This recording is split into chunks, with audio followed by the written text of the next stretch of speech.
What's up, guys? Coach Gaglione here. This is a Gags Goals update. I think we're going to start doing these a little more frequently. I don't know.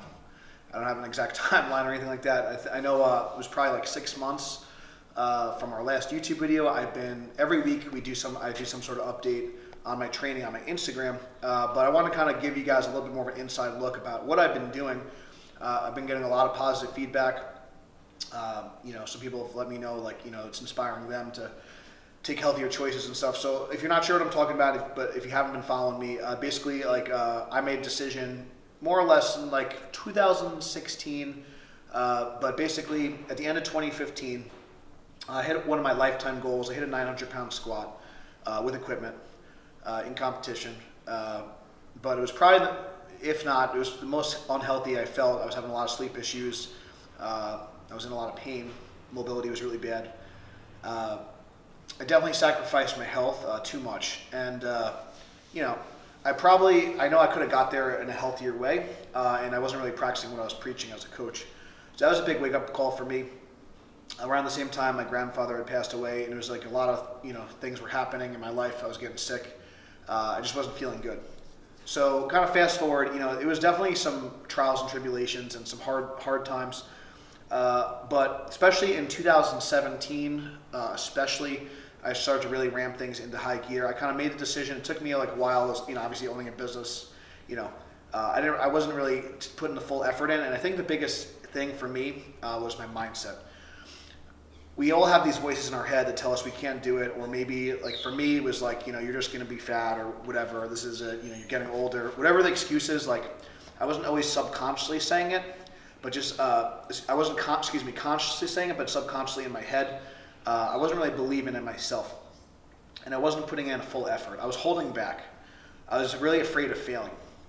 So I kind of just drew a line in the sand, and I just said I needed to, kind of ask for help. I invested in, I saw Dr. Tom Bilella. I was driving to Red Bank, New Jersey, at least once a month. I got some blood work done. Checked my vitamin and mineral deficiencies. I invested a lot of time and money into that. Got some help from Stu Yellen, local ex-bodybuilder in the area. So I was kind of investing help from and seeking out help from other people, and that was very helpful for me. I also got a lot of inspiration. I have to give some credit to people like Mark Bell, and also he was probably the biggest inspiration. And then also people like AJ Robertson, Brandon Lilly, who were kind of in a similar situation as myself. We're kind of more, I guess, on the tail end of our, and not to compare myself to any of those guys. They were much better lifters than I ever was or will be. But we were in similar situations where we sacrificed our health. We were getting a little banged up. We're getting a little bit older, and we also have some business ventures and other things that we're working on. And we just have a little bit more of a holistic approach to fitness and health. I know with Brandon specifically, doing some things with the rower and things like that. AJ Roberts talking about meditation and yoga. Those were all some things that were really interesting to me and something I've been kind of practicing as well. And Mark Bell with all the conditioning stuff, the diet and things like that. So all those guys have been a big influence on me. So I just want to give those guys a shout out as well, because I think that really helps. I know me and Mark especially, we kind of started our kind of weight loss journey around a similar time. We're almost, he's a little bit more further ahead than me, but we kind of lost a similar amount of weight as well. So as of right now, when I started, I was about 335. Before then, I was as heavy as 340, but when I kind of started this weight loss journey, I was 335, very overweight. I was very strong, but I was kind of strong and useless. So I didn't want to sacrifice my health for performance, and I kind of just, took my strength on the back burner a little bit. Kind of fast forward, so I just have some notes here. June 5th, 2017, I lost about 25 pounds. I was starting to gain some momentum, and I actually entered Strong Bastard 911.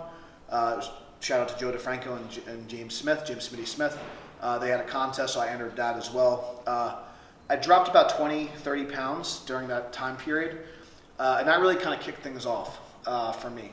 That was a big motivation, and just, sometimes we need those little challenges and something to kind of motivate us, just to kind of get things rolling and kick things into high gear. So whether it's a challenge or you do something with a buddy or whatever, just like with powerlifting, I think kind of sending that check-in, just entering some sort of contest can be very helpful on your journey. Fast forward to December of last year, I got down to about 272 pounds. So that was, you know, a couple of months after the Strong Bastard 911 contest was over. And my first big goal for me, and I think I posted about this, was just getting under 300 pounds. That was something I was kind of yo-yoing up and down for, you know, during 2016. I was getting healthier, but every time I would kind of get close to 300, it was like this mental barrier. So once I kind of was able to get through that hump, and this kind of happens sometimes with lifting too, you know, maybe after you hit a 400 deadlift or something, you know, or whatever, like for whatever the case may be, that really kind of sparked a big mental change. Is like, I can do this now. I had enough success that I knew that I can kind of keep it going. So now at this point, I've been, for the past month, I've been consistently under 260 pounds. It's the lightest I've been in probably over a decade. I've never done, so now I'm kind of training, I'm kind of trying to maintain my weight a little bit, try and stay between 255 and 260. And my goal is to do my first equipped meet at 242. I've done one meet at 242 before. It was a raw meet, it was a little over 10 years ago. I was still a junior lifter, I believe. Oh yeah, that would be 10 years, so yep, I was a junior lifter at the time.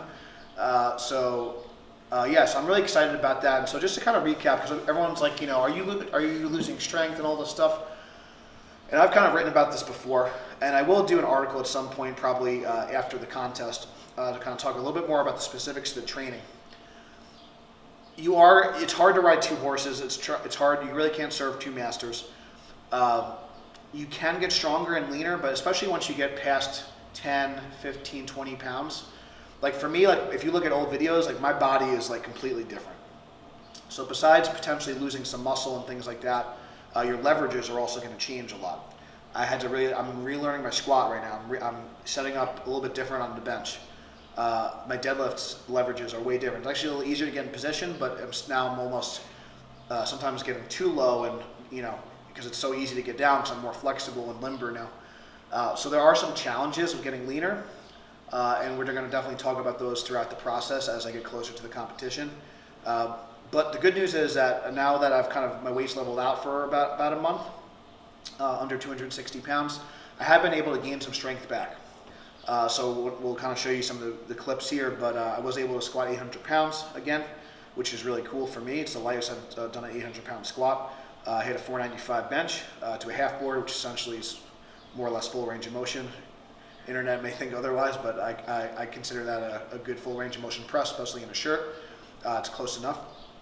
And I did a 605 deadlift at our iHeart deadlifting contest as an exhibition lift, which moved very well. I didn't have the best performance. I didn't really peak for that. I did also hit a 660 pound meet PR deadlift. I have pulled 700 in the gym before. I haven't been able to do it in competition. I hit a 660 pound deadlift. Weighing in at, I think, 272 in October, or 273 in October, which was really cool. I got to help our coach Benny as well. He hit a 675 bench, which is a little upsetting that he benched more than my deadlift, but it's good for him. He's doing really well. He'll be competing again soon. So that's kind of a recap of what's been going on. Basically, at this point, I've been a little bit less romantic about the numbers that I've been hitting, and a little bit more focused on the process. And one of the things that I learned, you know, things that we kind of preach, you know, sometimes if you focus too much on winning or you get too focused on the actual numbers, that yields more anxiety than anything else. So we always recommend focus on giving an all-out effort. Focus on the process. And if you focus on giving an all-out effort and you're giving your best every single day, those results are going to happen. So I'm just kind of enjoying training right now. I'm not really too worried about hitting like all-time bests right now. I am confident that my strength will continue to come back up as my body weight normalizes. I'm really excited to do this meet. For me, this is more of an emotional and mental challenge than anything else, to kind of just prove to myself that I can still be strong and have a balance between strength, fitness, and overall health. And you can do this in a healthy way. I've been powerlifting for over 12 years. And, you know, I don't like to talk down to anyone, but, you know, when you're in year 1, 2, and 3, and if you're, you know, maybe a junior lifter or whatever, and maybe you've had a lot of success early on, years 8, 9, 10, 11, 12 are a lot different. I plan on doing this for a long time, so I'm just trying to showcase some different ways and, you know, practicing longevity and doing things in a more methodical way. And I really hope this information helps you, and I hope this story kind of inspires you. Again, for me, like, my goal is not to be the best lifter, but I want to be the best leader and best coach I could be. And I think part of that is leading by example, which is why we always hashtag like lead the front. That's why we have lead the front kind of painted on our wall behind our deadlift platform. So hope you guys enjoy watching. We're going to give you more updates. If you guys have anything that you'd like to see, if you'd like me to talk about the diet, if you'd like me to talk about my training, some things I've switched up, feel free to drop a comment, shoot us a message. We will get to it. We do check everything. Thank you guys so much for watching, guys.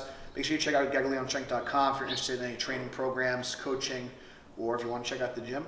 We've got lots of events coming up in 2017. 2018, whatever year it is.